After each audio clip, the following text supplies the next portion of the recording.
2025-26 অর্থ বছরের বাজেট ঘোষণা করলেন অর্থ উপদেষ্টা। বাজেটের আকার 7,89,999 কোটি টাকা।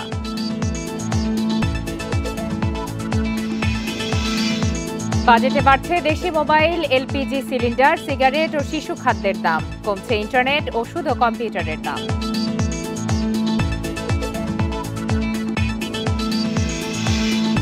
মেজর সিনহা হত্যা মামলায় ওসি প্রদীপ ও লিয়াকতের মৃত্যুদণ্ড বহাল।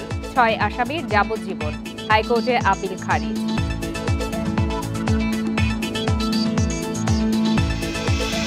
টানা বৃষ্টিতে বিভিন্ন স্থানে জলাবদ্ধতা কমলেও কমেনি দুর্ভোগ।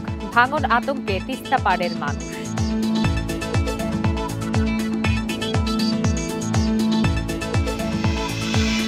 কোরবানির পশুর হাটে বাড়ছে ক্রেতা বিক্রেতার ভিড়। মাঝারি আকারের দেশি গরুর চাহিদাই বেশি।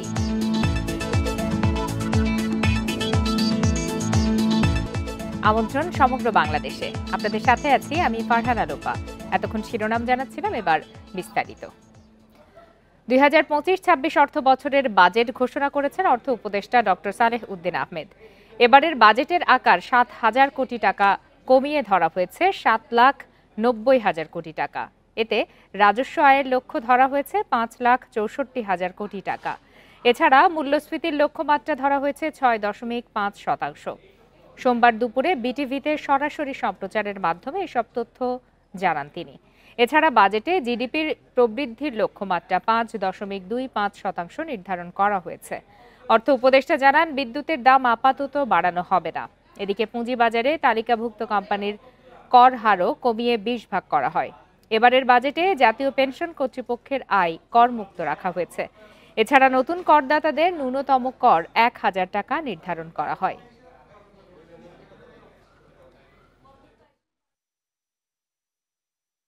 নাগরিকদের জীবনযাত্রার মান উন্নয়নের পাশাপাশি অর্থনীতিকে সচল রাখতে জ্বালানির পর্যাপ্ত সরবরাহ নিশ্চিত করা এবং একই সাথে তা যথাসম্ভব সাশ্রয়ী রাখা অত্যন্ত গুরুত্বপূর্ণ। বিদ্যমান উচ্চ মূল্যস্ফীতির প্রেক্ষাপটে নীতিগতভাবে আমরা বিদ্যুতের মূল্য আপাতত না বাড়ানোর সিদ্ধান্ত নিয়েছি। 2025-26 অর্থ বছরের বাজেটে মূল্যস্ফীতি নিয়ন্ত্রণে আনা সরকারের মূল লক্ষ্য। তাই এবার বেশিরভাগ পণ্যের দামই কমানো হয়েছে। জনসাধারণকে স্বস্তি দিতে ধান, চাল, গম, আলু, পাট সহ বেশ কিছু নিত্যপণ্যের উৎসে কর কমিয়ে অর্ধেক করা হয়েছে। তাই এসব পণ্যের দাম কমবে। সার ও বীজের দাম কমানো হয়েছে। বিদ্যুতের দাম বাড়বে না বলে আশ্বস্ত করেছেন অর্থ উপদেষ্টা, যা স্বস্তি দেবে সাধারণ মানুষকে। কমার তালিকায় আরও আছে দেশীয় স্যানিটারি ন্যাপকিন ও শিশুদের ডায়াপারের দাম। দেশীয় ব্র্যান্ডের প্যাকেটের তরল দুধের দামও কমানো হয়েছে। তবে আমদানি করা অতি প্রয়োজনীয় শিশুদের খাবার, দুগ্ধজাত পণ্যের দাম বাড়ানো হয়েছে। অন্যদিকে কনভেনশন হল নির্মাণ খাতে খরচ বাড়বে। অনলাইনে কেনাকাটা করতে গেলে এখন খরচ বাড়বে, কারণ বাজেটে অনলাইনে পণ্য বিক্রির ওপর কমিশনের ভ্যাট হার বাড়িয়ে 15% করা হয়েছে।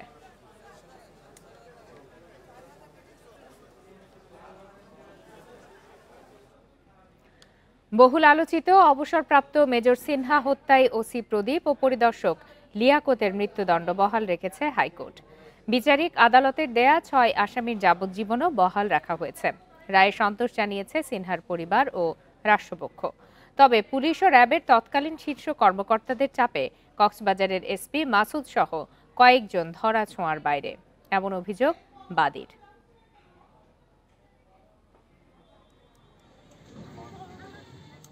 কক্সবাজারের শামলাপুর চেকপোস্টে অবসরপ্রাপ্ত মেজর সিনহা মোহাম্মদ রাশেদ খানকে হত্যার ঘটনা নাড়া দেয় সারা দেশে। পুলিশের গুলিতে এই চৌকার সাবেক সেনা কর্মকর্তার মৃত্যুতে প্রশাসন সহ সারা দেশে শুরু হয় তোলপাড়। 2020 সালের 31 জুলাই রাতে কক্সবাজার টেকনাফ মেরিন ড্রাইভ সড়কের শামলাপুর চেকপোস্টে থামানো হয় অবসরপ্রাপ্ত মেজর সিনহা মোহাম্মদ রাশেদ খানের গাড়ি।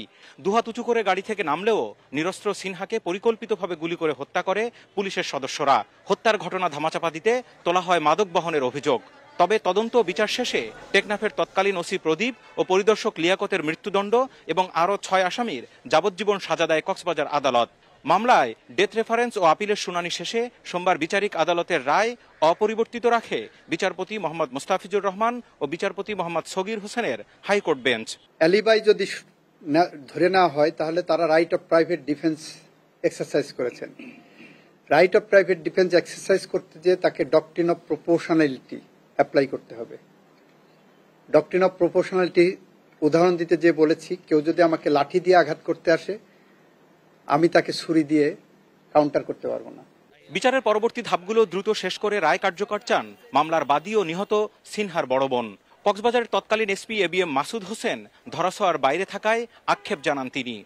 সবার সম্মিলিত প্রচেষ্টা, সবার দোয়া এবং আল্লাহর অশেষ করুণা মেহেরবানির জন্যই হয়তো আমরা এই রায়টা বহাল রয়েছে, যেটা একটা সত্যের একটা জয় বলবো আমি। কিন্তু আমরা এখনো অপেক্ষা করছি এর পরবর্তী ধাপের জন্য। যখন পরবর্তী ধাপটা সম্পূর্ণ হবে এবং যেদিন রায়টা কার্যকর হবে এই রায়টা, সেদিন আমরা বলবো যে আমরা সম্পূর্ণভাবে সন্তুষ্ট।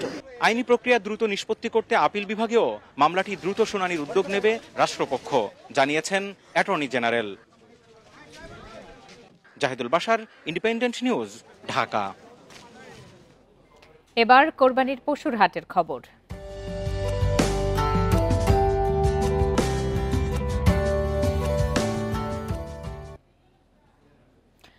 রাজধানীর হাটগুলোতে কাল থেকে আনুষ্ঠানিকভাবে শুরু হবে কোরবানির পশু বিক্রি। এরই মধ্যে বিভিন্ন জেলা থেকে হাটে এসেছে পশু। বরাবরের মতো দেশি গরুর চাহিদাই বেশি, তবে কিছুটা দাম বেশি বলে অভিযোগ ক্রেতাদের। এদিকে হাটে ক্রেতা বিক্রেতাদের নিরাপদ আর্থিক লেনদেনের জন্য থাকছে ব্যবস্থা। শেরপুর থেকে ৫৫টি গরু নিয়ে রাজধানীর তেজগাঁও হাটে এসেছেন রফিকুল ইসলাম। তার প্রতিটি গরুই ছোট এবং মাঝারি সাইজের। দাম আঁকছেন আকারভেদে ৯০,০০০ থেকে ২ লাখ টাকা পর্যন্ত। ছোট মাঝারি গরুর সুবিধা একটাই, মানে ছোটখাটো পরিবার যারা আছে তারা সবাই নিতে পারে, কিনতে পারে, মানে সাধ্যের ভিতরে হয়। আর মাঝারি গরুগুলা মূলত সবসময় এমনি ক্রেতাদের চাহিদা থাকে। হাট ঘুরে দেখা গেল ছোট ও মাঝারি গরুই খুঁজছেন বেশিরভাগ ক্রেতা। এমনই একজন ওয়াসিউল্লাহ জানালেন ছোট গরুর দরদাম করার কারণ। বড় গরুতে আমাদের পোষায় না, আমার ছোট গরুই ভালো সবচেয়ে। নিজেদের ছোট পরিবার, ছোট গরুই ভালো। রাজধানীর সব হাটে ক্রেতাদের পছন্দের শীর্ষে ছোট ও মাঝারি সাইজের দেশি গরু।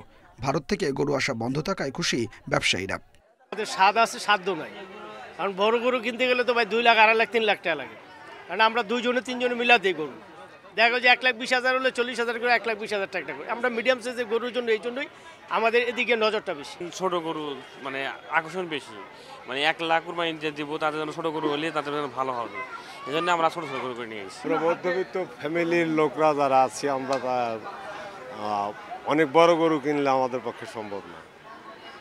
মাঝারি ধরনের গরুটা দেখতেও সুন্দর, সব দিক দিয়ে সুন্দর। ক্রেতাদের অভিযোগ গত বছরের চেয়ে এবার কোরবানির পশুর দাম বেশি। আর ব্যবসায়ীদের দাবি গরুর খাবারের দাম বাড়ায় কিছুটা প্রভাব পড়েছে।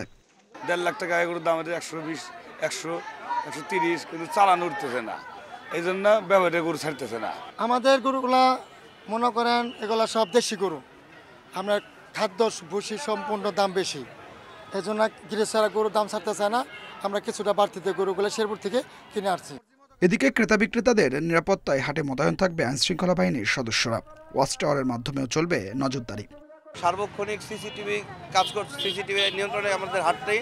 তার কোনো বিক্রেতাকে যেন কেউ কোনো রকমভাবে ভয়ভীতি দেখিয়ে টাকা পয়সা না নিতে পারে এবং কোনো রকম তাদের জানমালের নিরাপত্তা ব্যবস্থার জন্য আমরা সকল ব্যবস্থাই আমরা এখানে গ্রহণ করছি।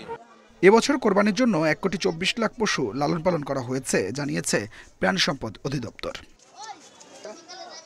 Adilur Rahman, independent news, Dhaka. জমে উঠেছে কোরবানির পশুর হাট। ক্রেতা বিক্রেতাদের উপস্থিতিতে চলছে দেশি গরু ও ছাগল বেচাকেনা। প্রাকৃতিক উপায়ে কোরবানির পশু মোটা তাজাকরণ করছেন খামারিরা। হাটে তুলনামূলক ক্রেতা কম থাকায় চিন্তায় খামারিরা। শেরপুরের নকলায় জমে উঠেছে পাঁচকা কোরবানির পশুর হাট। ছোট, মাঝারি ও বড় আকৃতির পশু নিয়ে হাটে আসছেন খামারিরা। মাঝারি আকারের দেশি গরুই বিক্রি হচ্ছে বেশি। গরুর দাম তুলনামূলক কম থাকায় খুশি ক্রেতারা, তবে খামারিরা হতাশ। সুন্দর সুন্দর গরু আছে এবং গরুগুলো ক্রয় ক্ষমতার মধ্যেই আছে আমার মনে হচ্ছে। বাজার মোটামুটি কুরবানি হিসাবে যে একটা বেচা কিনা নিয়ন্ত্রণের বেচা কিনা আছে। মোটামুটি মাঝারি গরুগুলা ভালোই আছে, বড় গরুগুলা বিক্রি কম হইতেছে। প্রথম দিনে প্রায় ২৫০০ পশু কেনা বেচা হয়, আনুমানিক মূল্য প্রায় ৪০ কোটি টাকা। মাঝারি যে গরুটা আছে এটার চাহিদাটা একটু বেশি, বৃহস্পতিবার এবং শুক্রবার দুই দিন আশা করতেছি এর থেকে আরো বেশি গরুর সমাগম হবে, কেনা বেচা মোটামুটি ভালো হবে। এদিকে যশোরেও জমে উঠেছে পশুর হাট। হাটে বড় গরু বিক্রি করতে বেগ পেতে হচ্ছে খামারিদের, তবে ক্রেতাদের কাছে মাঝারি আকারের গরুর চাহিদা বেশি। চাহিদা সম্পন্ন গরু থাকলেও ক্রেতা কম, আর গরুর বিক্রেতারা যে ধরনের দাম চাচ্ছে সন্তুষ্টজনক। 40,000, 30,000, 20,000, 1,20,000, 25,000 এরকম দাম করছে। গোপালগঞ্জের সবচেয়ে বড় পশুর হাট কাশিয়ানী উপজেলার পরানপুর হাট। পশু আমদানি থাকলেও ক্রেতা কম থাকায় দুশ্চিন্তায় খামারিরা। মোটামুটি খদ্দের ভালোই আসছে, কিন্তু দাম আমরা যে দামে চাচ্ছি সে দামে বিক্রি করতে পারতেছি না, সে দামে মানুষ আগাচ্ছে না। বেচা কিনা হবে সামনে, কাস্টমারকেও আগ্রহতা আপাতত কম। মোটা তাজাকরণে খামারিরা যেন কোনো ক্ষতিকর ওষুধ ব্যবহার করতে না পারে সে বিষয়ে তদারকি করছে প্রাণী সম্পদ অধিদপ্তর। সুন্দরভাবে আমাদের পরামর্শ মতো সাধারণ খাবার খাওয়াইয়ে তারা এই গরুগুলো তৈরি করছে। কুরবানির হাটে আমরা মেডিকেল টিম থাকব, যা সেই সময় যাতে তাদের এই গরুগুলো বিক্রি করার সময় কোনো রকম তারা বিপদের সম্মুখীন না হয়। জেলা স্থায়ী অস্থায়ী মিলিয়ে 15টি হাট বসতে শুরু করেছে। কোরবানিতে 37,000 পশু চাহিদার বিপরীতে 40,000 পশু প্রস্তুত রেখেছেন জেলার খামারিরা। রেশমি নন্দী, ইন্ডিপেন্ডেন্ট নিউজ। সারা দেশেই জমে উঠেছে কোরবানির পশুর হাট। গরুর হাটের আরো খবর জানাতে আমরা আবারও চলে যাচ্ছি চট্টগ্রামে। সেখান থেকে যোগ দিয়েছেন সহকর্মী অনুপম শীল। অনুপম, আপনি নিশ্চয়ই এরই মধ্যে চট্টগ্রামের বেশ কিছু পশুর হাট ঘুরে দেখেছেন। সার্বিক ব্যবস্থাপনা কেমন চোখে পড়েছে এবং এখন পর্যন্ত বেচা কেনার পরিস্থিতি কেমন?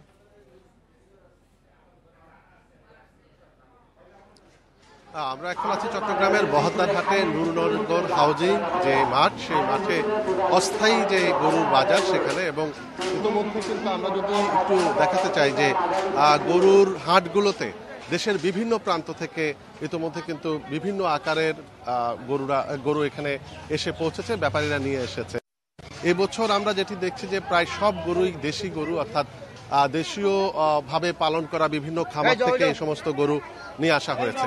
এবং ব্যাপারীরাও আশা করছেন যে কোরবানি ঈদকে ঘিরে, অর্থাৎ সারা বছর ধরে তারা যে গরু লালন পালন করেন সেটি এই কোরবানি ঈদকে ঘিরে তাদের যে এবারের যে বেচা কিনা সেটি হয়তো জমে উঠবে। এবং আমরা দেখছি যে বিভিন্ন গরুর বাজারগুলোতে, বিশেষ করে চট্টগ্রাম সিটি কর্পোরেশন এলাকার মধ্যে যে গরুর বাজারগুলো অনুমতি দেওয়া হয়েছে অস্থায়ী হাট হিসেবে, সেখানেও যেরকম এই ধরনের বিভিন্ন জায়গা থেকে পশুরা এসেছে। পাশাপাশি আমরা যে স্থায়ী হাটগুলো যেগুলো আগে থেকে ছিল, বিশেষ করে সাগরিকা, বিবির হাট, এই বাজারগুলো তো কিন্তু জমে উঠেছে। তবে বেচা কেনা এখনো একেবারে প্রাথমিক পর্যায়ে আছে, কারণ আরো অন্তত 5 থেকে 5 দিনের মতো আছে। এবং আমরা ধারণা করছি যে হয়তো আরো 2 দিন পরে এই বিক্রিটি খুব জমজমাট ভাবে জমে উঠবে। বিশেষ করে যখন সরকারি ছুটি শুরু হলে দেশের বিভিন্ন প্রান্ত থেকে যখন মানুষজন এই নিজ নিজ এলাকায় ফিরবেন, তখন আসলে এই বেচা বিক্রিটা জমজমাট আকার ধারণ করে। আর চট্টগ্রামে এবার এই গরু ছাগলের পাশে দেখেছি যে চট্টগ্রামের কর্ণফুলী নদীর পারে মজ্জারটেকে একটি বাজারে সেখানে উটও নিয়ে আসা হয়েছে এবং সেখানে সেই উটকে ঘিরেও প্রচুর আগ্রহ উদ্দীপনা মানুষের মধ্যে আছে। শুরু হয়নি, কিন্তু দরদাম নিয়ে ক্রেতা বিক্রেতাদের মন্তব্য কেমন? না, এখনো পর্যন্ত আসলে খুব বেশি বেচাকেনা হচ্ছে বিষয়টা সেরকম নয়। আমরা দেখছি যে বেচাকেনা দরদাম নিয়ে ক্রেতা বিক্রেতার স্বভাবতই অন্যান্য বছরগুলোতে যে ধরনের যে বিষয় থাকে, অর্থাৎ ক্রেতারা দাম বেশি এবং বিক্রেতারা দাম কম বলে, এই ধরনের প্রত্যাশাটি কথাবার্তা আলোচনা থাকে, আর সেই বিষয়টি আসলে এবারও আছে। এবং আমরা দেখছি যে যদিও এবার গরুর দাম কিছুটা কম থাকতে পারে এরকম একটি ধারণা বা এরকম একটি প্রচারণা কিন্তু আছে। তো সব মিলিয়ে এখনো পর্যন্ত দরদামের বিষয়গুলো নিয়ে খুব একেবারে চূড়ান্ত কোনো আলোচনা এখনো তৈরি হচ্ছে না। খুব অল্প পরিমাণ গরু বা ছাগল এখন বিক্রি হচ্ছে। এটি হয়তো সময় গড়ানোর সাথে সাথে তারপর হয়তো আরো বোঝা যাবে যে আসলে বাজারের প্রবণতা ঠিক কেমন। চট্টগ্রাম থেকে পশুর হাটের খবর জানাচ্ছিলেন সহকর্মী অনুপম শীল। টানা বৃষ্টির পর মৌলভীবাজারে জলাবদ্ধতা কমলেও কাটেনি দুর্ভোগ। পানি ঢুকে পড়ায় ঘরবাড়ি ছেড়ে অন্য স্থানে আশ্রয় নিয়েছেন অনেকেই। তিস্তা পাড়ের বিভিন্ন এলাকায় দেখা দিয়েছে নদী ভাঙনের আতঙ্ক। শেরপুরে সোমেশ্বরীর পানিতে সড়ক তলিয়ে ব্যাহত হচ্ছে যান চলাচল। এদিকে সুনামগঞ্জে আগামী ৭২ ঘন্টায় বন্যার ঝুঁকি থাকায় সরকারি সব দপ্তরের কর্মকর্তা কর্মচারীদের ছুটি বাতিল করেছে জেলা প্রশাসন। শেরপুরে বাড়ছে নদ নদীর পানি। সোমেশ্বরীর তিরুপচে ঝিনাইগাতি ভাইডাঙ্গা সড়ক প্লাবিত, ব্যাহত যান চলাচল। ধানশাইল ও কাংসা ইউনিয়নের নিচু এলাকায় ঢুকে পড়েছে পানি। মৌলভীবাজারের প্রধান নদীগুলোর পানি বেড়েছে। মনু নদীর পানি বইছে বিপদসীমার উপরে। বাঁধ ভাঙনের আতঙ্কে দিন পার করছেন নদীপাড়ের বাসিন্দারা। বাড়িঘর ছেড়ে অন্য জায়গায় আশ্রয় নিতে বাধ্য হয়েছেন অনেকেই। শহর এলাকায় জলাবদ্ধতা কিছুটা কমলেও নদী তীরের বিভিন্ন বাড়িঘর থেকে পানি নামেনি।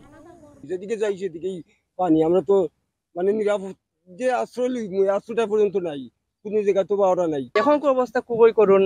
প্রায় ৬ ইঞ্চির মতো যদি পানি বাড়ে তাইলে গ্রামও পানি ঢুকে দেবে। ভারতের মেঘালয়ে বৃষ্টি কমায় সুনামগঞ্জে কমছে নদীর পানি। তবে আগামী 2 দিন ভারী থেকে অতি ভারী বৃষ্টির শঙ্কা রয়েছে বলছে পানি উন্নয়ন বোর্ড। সুনামগঞ্জ এবং উজানে বৃষ্টির পরিমাণ কমে যাচ্ছে, সেই সাথে সাথে নদীর পানি স্থিতিশীল অবস্থা তৈরি হচ্ছে।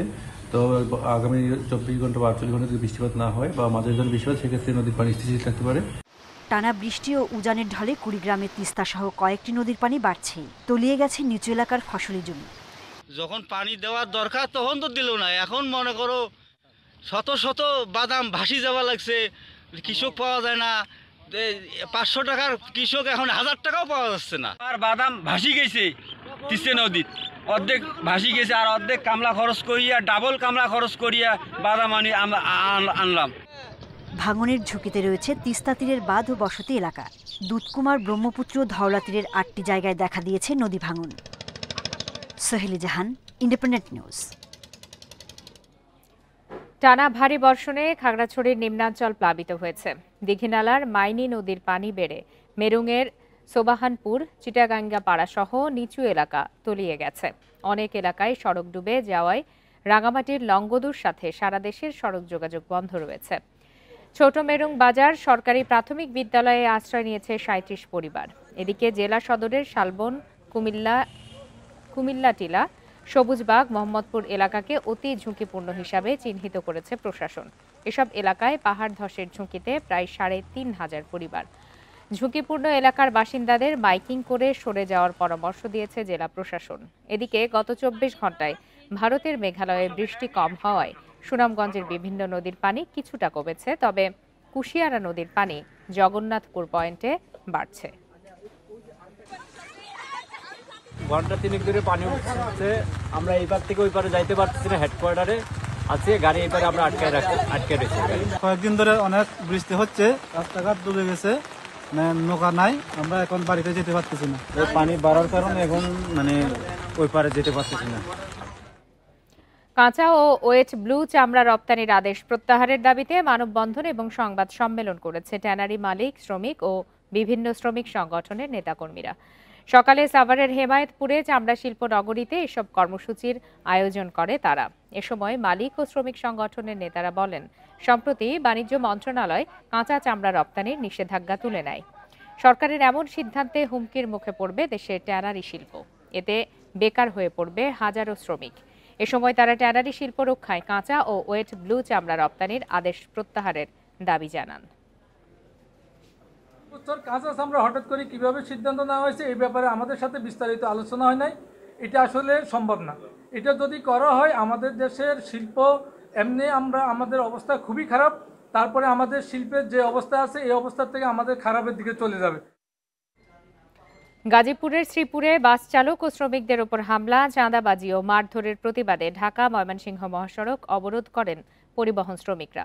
পরে পুলিশের আশ্বাসে 1.5 ঘন্টা পর মহাসড়ক থেকে অবরোধ প্রত্যাহার করেন। সোমবার সকাল 7টা থেকে উপজেলার জৈনা বাজার বাস স্ট্যান্ড এলাকায় অবরোধ করা হয়। শ্রমিকদের অভিযোগ, রবিবার রাতে স্থানীয় মেম্বারের ছেলে ফাহিমের নেতৃত্বে 10 থেকে 15টি মোটরসাইকেলে করে একদল লোক প্রভাতী বনশ্রী পরিবহনের শ্রমিকদের উপর হঠাৎ হামলা চালায়। এক পর্যায়ে তারা বাস ভাঙচুর ও মারধর করে। এ সময় প্রতিটি গাড়ি থেকে 1000 টাকা করে চাঁদা দাবি করা হয়। চাঁদা দিতে অস্বীকৃতি জানালে তারা চালকের সহকারী আরিফুল ইসলামকে সিএনজিতে করে তুলে নিয়ে যায়। প্রতিবাদে ক্ষুব্ধ হয়ে পরিবহন শ্রমিকরা মহাসড়কে অবস্থান নিয়ে অবরোধ সৃষ্টি করেন। এতে মহাসড়কে দীর্ঘ যানজটের সৃষ্টি হয়।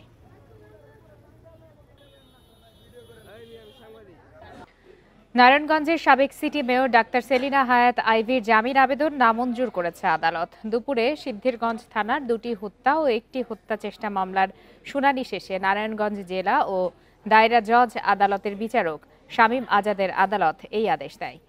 আদালত পুলিশের পরিদর্শক কাইয়ুম খান জানান, বৈষম্য বিরোধী আন্দোলনের সময় 3 সেপ্টেম্বর মিনারুল হত্যা মামলা, 13 সেপ্টেম্বর মোহাম্মদ তুহিন হত্যা মামলা এবং 11 সেপ্টেম্বর নাদিম হত্যার চেষ্টা মামলায় আদালতে শুনানি হয়।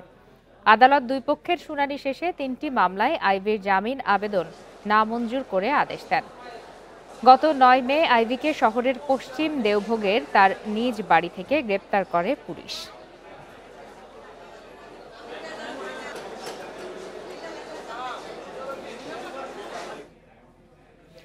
চাঁদপুরের শাহরাস্তিতে ইউপি সদস্যের বসতঘর থেকে দুস্থদের জন্য বরাদ্দকৃত ভিজিএফ এর চাল উদ্ধার করেছে প্রশাসন। এ ঘটনায় সূচিপাড়া দক্ষিণ ইউনিয়নের 6 নম্বর ওয়ার্ড সদস্য হুমায়ুন কবিরকে গ্রেপ্তার করেছে পুলিশ। রবিবার মধ্যরাতে এই অভিযান পরিচালনা করে প্রশাসন। প্রশাসন জানায়, ঈদুল আজহা উপলক্ষে হতদরিদ্রদের মাঝে বিতরণের জন্য বরাদ্দকৃত 16 বস্তা চাল ইউপি সদস্য হুমায়ুন কবির নিজ বাড়িতে মজুত করেন। বিষয়টি টের পেয়ে ইউএনওকে অবহিত করেন স্থানীয়রা। তাৎক্ষণিকভাবে ইউএনও ঘটনাস্থলে গিয়ে চাল মজুদের সত্যতা পান এবং অভিযুক্তকে আটকের পর মামলার নির্দেশ দেন।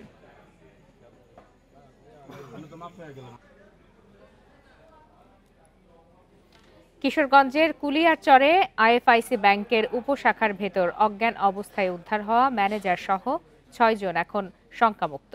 তারা হাসপাতালে চিকিৎসাধীন। সোমবার কুলিয়ারচর থানার ভারপ্রাপ্ত কর্মকর্তা মোহাম্মদ হেলাল উদ্দিন এই তথ্য নিশ্চিত করেছেন। এর আগে রবিবার দুপুরে ম্যানেজার শৌমিক জামান খান সহ ব্যাংকে থাকা 6 জন হঠাৎ অজ্ঞান হয়ে পড়েন। তাদেরকে দ্রুত উদ্ধার করে হাসপাতালে পাঠানো হয়। পুলিশ জানায়, এ ঘটনায় আশপাশের সিসিটিভি ফুটেজ সংগ্রহ করা হয়েছে। সিআইডি কিছু আলামত পরীক্ষা নিরীক্ষার জন্য নিয়ে গেছে। এছাড়া হাসপাতালের চিকিৎসক প্রতিবেদন দেওয়ার পর সব রিপোর্ট পর্যালোচনা করে ঘটনার কারণ জানা যাবে। তবে কোনো চুরি বা ডাকাতির ঘটনা ঘটেনি তা প্রাথমিকভাবে নিশ্চিত হওয়া গেছে। এই ব্যাংকের ভিতরে সব দিক দিয়ে সবকিছু বন্ধ, আবার জেনারেটর চলছে, তো ওইটা থেকে প্রাথমিকভাবে হয়তো কোনো হইতে পারে আমরা ধারণা করতেছি। তারপরেও আমরা এটা বিস্তারিত জানার জন্য আমরা সিআইডি এক্সপার্টে আমরা এটা করতেছি। তার পরবর্তীতে বিস্তারিত বলা যাবে আসলে তাদের সমস্যাটা কোথায় থেকে হচ্ছে। মেহেরপুরের গাংনীতে ব্যবসায়ীর বাড়ির গেট থেকে একটি ককটেল সদৃশ বস্তু এবং একটি হুমকিমূলক চিরকুট উদ্ধার করেছে পুলিশ। সোমবার সকালে উপজেলার বাদিয়াপাড়া গ্রামে এই ঘটনা ঘটে। পুলিশ জানায়, সাবেক ওয়ার্ড আওয়ামী লীগের সভাপতি ও ইটভাটা ব্যবসায়ী আব্দুর রশিদের বাড়ির সামনে লাল স্কচ টেপে মোড়ানো বোমা সদৃশ বস্তু ও হাতে লেখা একটি চিরকুট দেখতে পান। পরে পুলিশ গিয়ে বোমা সদৃশ বস্তুটি উদ্ধার করে পানিতে ডুবিয়ে রাখে। কে বা কারা এর সঙ্গে জড়িত বিষয়টি খতিয়ে দেখতে তদন্ত শুরু হয়েছে বলেও জানিয়েছে পুলিশ।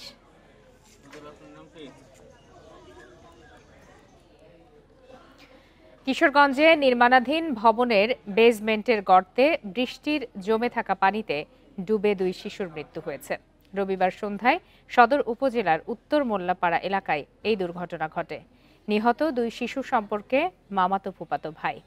পুলিশ জানায়, বিকালে বাড়ির উঠানে খেলা করছিল ওবায়দুল্লাহ ও ফাহাদ। কোনো এক সময় পাশে নির্মাণাধীন বিল্ডিংয়ের বেসমেন্টের গর্তের পানিতে পড়ে যায় তারা। কয়েক ঘন্টা খোঁজাখুঁজির পর সন্ধ্যায় বেসমেন্টের গর্তে ভাসমান অবস্থায় শিশু দুটিকে দেখতে পায় স্বজনরা। পরে দ্রুত উদ্ধার করে হাসপাতালে নিয়ে গেলে চিকিৎসক 2 জনকেই মৃত ঘোষণা করেন। নাটোরের লালপুরে নিজ ঘর থেকে দম্পতির মরদেহ উদ্ধার করেছে পুলিশ। সকালে উপজেলার সুন্দরগড়া কচুয়া গ্রামে এই ঘটনা ঘটে। পুলিশ জানায়, প্রতি রাতের মতো রবিবার রাতে রাইজুল ইসলাম ও স্ত্রী ফাতেমা বেগম খাওয়া শেষে নিজেদের ঘরে ঘুমাতে যান।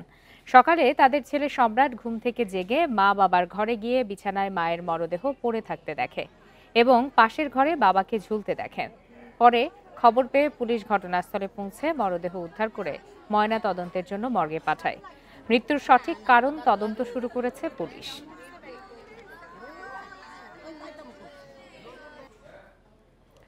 লক্ষ্মীপুরের সদর উপজেলায় আজাদ হোসেন বাবলু নামের এক সন্ত্রাসীকে কুপিয়ে হত্যা করেছে দুর্বৃত্তরা। সোমবার রাতে উত্তর জয়পুর ইউনিয়নের এই হত্যার ঘটনা ঘটে। পুলিশ জানায় আজাদ হোসেন বাবলু মাদক ব্যবসা ও সন্ত্রাসী কার্যক্রমের সঙ্গে জড়িত। তার বিরুদ্ধে থানায় একাধিক মামলা রয়েছে। গত 11 এপ্রিল রুবেল হোসেন নামে এক মাদক ব্যবসায়ীকে গুলি করার মামলায় পুলিশ তাকে গ্রেপ্তার করে। সম্প্রতি সপ্তাহখানেক আগে তিনি জামিনে আসেন। মাদক ব্যবসাকে কেন্দ্র করেই প্রতিপক্ষের লোকজন তাকে কুপিয়ে হত্যা করেছে বলে ধারণা করছে পুলিশ।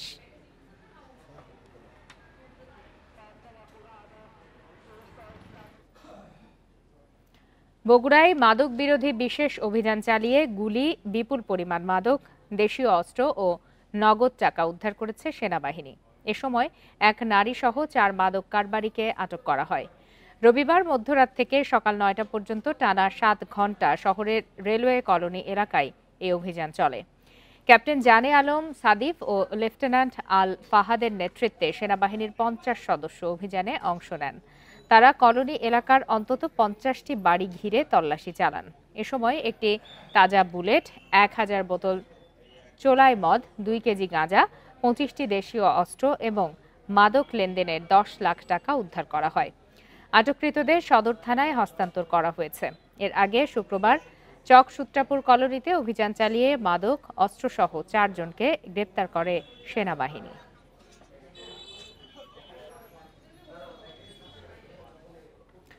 অতিরিক্ত ভাড়া আদায় বন্ধে রাজশাহীর বাস টার্মিনালে অভিযান চালায় ভোক্তা সংরক্ষণ অধিদপ্তর। দুপুর 1টায় নগরীর শিরোইল বাস টার্মিনালে অভিযান চালানো হয়। এ সময় অতিরিক্ত ভাড়া আদায় হচ্ছে কিনা সে বিষয়টি খতিয়ে দেখেন। ভোক্তা সংরক্ষণ অধিদপ্তরের উপপরিচালক বলেন, অতিরিক্ত ভাড়া বন্ধ এবং ভাড়ার তালিকা প্রদর্শন করার ব্যাপারে সতর্ক করা হয়। এ সময় রাজশাহী বাস টার্মিনালের বিভিন্ন কাউন্টারগুলো ঘুরে দেখেন তিনি।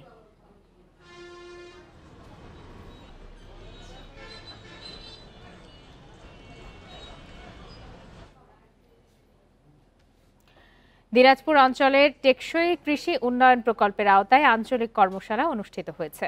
সকালে দিনাজপুর পর্যটন হোটেলে এই কর্মশালা অনুষ্ঠিত হয়।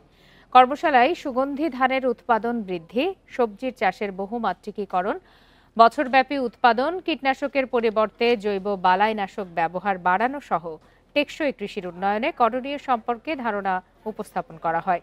পাশাপাশি নিরাপদ ফসল উৎপাদন, মানুষের স্বাস্থ্য সুরক্ষা, প্রযুক্তি ব্যবহার নিশ্চিতের লক্ষ্যে প্রকল্প উপস্থাপন ও করণীয় সম্পর্কে আলোচনা করেন বক্তারা। কর্মশালায় দিনাজপুর, ঠাকুরগাঁ এবং পঞ্চগড় জেলার কর্মরত কৃষি ও বিএডিসি কর্মকর্তারা অংশ নেন।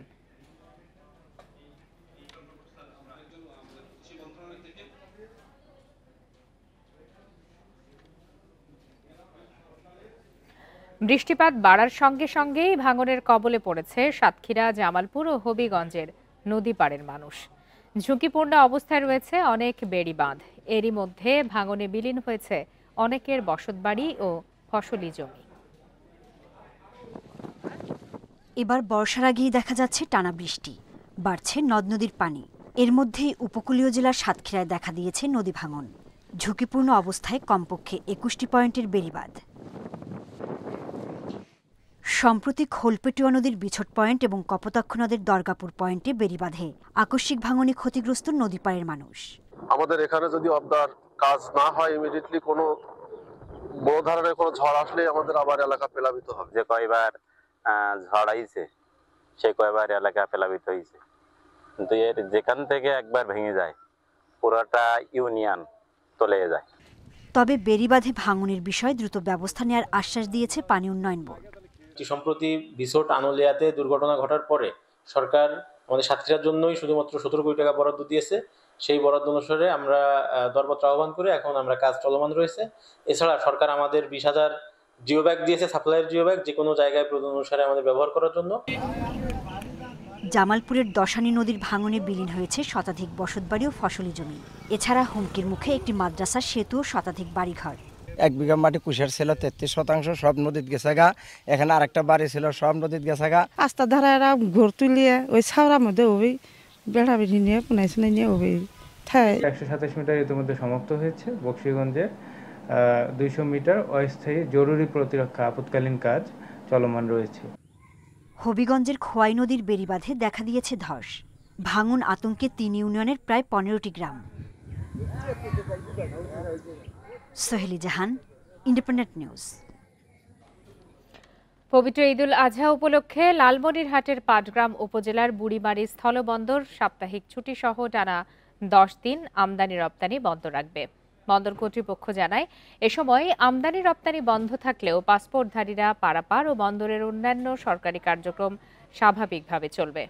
বুড়িমারি স্থলবন্দর customs clearing and forwarding agent অ্যাসোসিয়েশনের সাধারণ সম্পাদক এস.এম. নিয়াজ নাহিদ জানান, সিদ্ধান্ত অনুযায়ী আগামী 5 জুন থেকে আগামী 14 জুন পর্যন্ত বুড়িমারি স্থল বন্দরের আমদানি রপ্তানি কার্যক্রম সাপ্তাহিক ছুটি সহ টানা 10 দিন বন্ধ থাকবে। আগামী 15 জুন থেকে বন্দরের আমদানি রপ্তানি কার্যক্রম যথা নিয়মে চলবে। শেষ করছি আজকের সমগ্র বাংলাদেশ। ধন্যবাদ সবাইকে।